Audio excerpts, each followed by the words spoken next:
Hi, I'm Mark Fischer, candidate for the Pennsylvania House of Representatives in District 50. This is Mark and Sam on the back porch.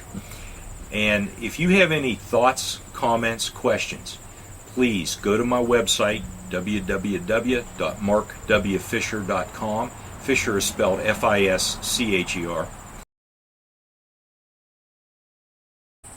Welcome back to Mark and Sam on the back porch. Mark, I'm going to bring up a touchy subject right now in the 50th District, but it's something that needs to be discussed. Welfare. Oh, struck a nerve. Well, it's very frustrating for me when I'm, a father out working, trying to raise 3 kids and pay for everything and give them, quality of life and everything else, that I see so many able-bodied people around this area not working and not even trying. What do we do about welfare? What are your opinions on welfare? Well, you've got to be careful because your first inclination is to say, well, we do have a lot of able-bodied folks that aren't working, and Right. sometimes it's not the case. But to understand the problem, you've got to understand what welfare really is. Right. And there's an overlap of welfare programs. Nobody calls it welfare anymore. We Right. lump them in a category of welfare. And I use the Commonwealth Foundation for my research. I'm going to post this link with the video on my webpage. But the Commonwealth Foundation looked at the Department of Public Welfare, DPW, and all the programs that they operate. We've got federally funded and state funded programs, both. Right. And 2.7 million individuals receiving benefits are enrolled in multiple programs. It's not just one program. And I really could not begin to explain this chart. You can see it, Sam. Right. It's Right. just this massive jumble. You need to look at it online. Like I say, I'll put the link up there. But the bottom line is that this overlap takes in a lot of people. Now, some of these folks are in need of assistance, and I don't think Absolutely. it can be argued. Right. A special, for me, I had a great uncle that had challenges, and he was a wonderful person, and certainly it was not a situation where he could be truly independent. Right. Now, that was a long time ago.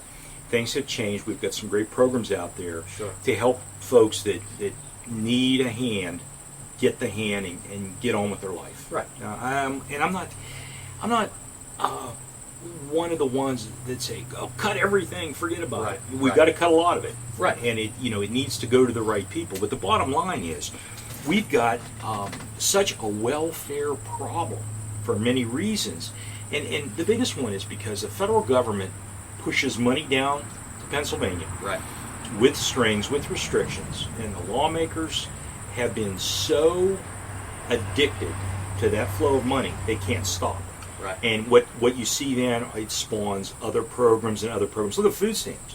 We're going to talk about food stamps in a separate issue. Or separate session. I don't want to get too deep into it. But the food stamp program is advertising to get people to use up the money. Now, I'm good with not advertising. I was going to say, I don't think that's the way it's supposed to work. And the reality is that the effect on the residents in the 50th District here is profound. Right. These are funded by tax dollars in the form of income tax, other, you name it, taxes that go into these programs. When it goes up to the federal level, they carve off a massive amount for government, Right. put pennies on a dollar back. So when you see $1 in welfare spending, what's the true cost? You've got federal administration, you've got state administration, you've got county administration. Right. This gets very expensive. Sure and it is does. it the best way, to get people to contribute to society, be a part of the plan? The sad thing is, when I owned a restaurant, I had an assistant manager that when I promoted her to assistant manager, she was raising a child on her own, and they cut her food stamps because she was making more money. There you go. So what was her incentive to get off of welfare? Now people say, well, pride. Well, you know what? Pride doesn't go very far when you're trying to feed a child and take care of them and everything else. Here's a girl that was trying to work, and the program Penalized her. Yeah, I was trying to be a little nicer, but that's exactly what it did. It penalized her for trying to better herself. Sam, you hit on the dirty little secret of welfare. This is about growing government dependency. It isn't about giving someone a hand or getting them up onto their feet. This is about growing government dependency. I firmly believe that. this supports politicians that support these programs with votes. They are, in effect, buying votes with your tax dollars. That makes sense. Now, one could argue that my former opponent, Bill DeWeese, is in prison for the very same thing.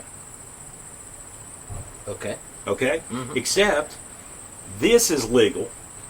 Right. This is supported. This is sanctioned by our government. Let's take the money. We'll give it to people that, for whatever reason are in this situation.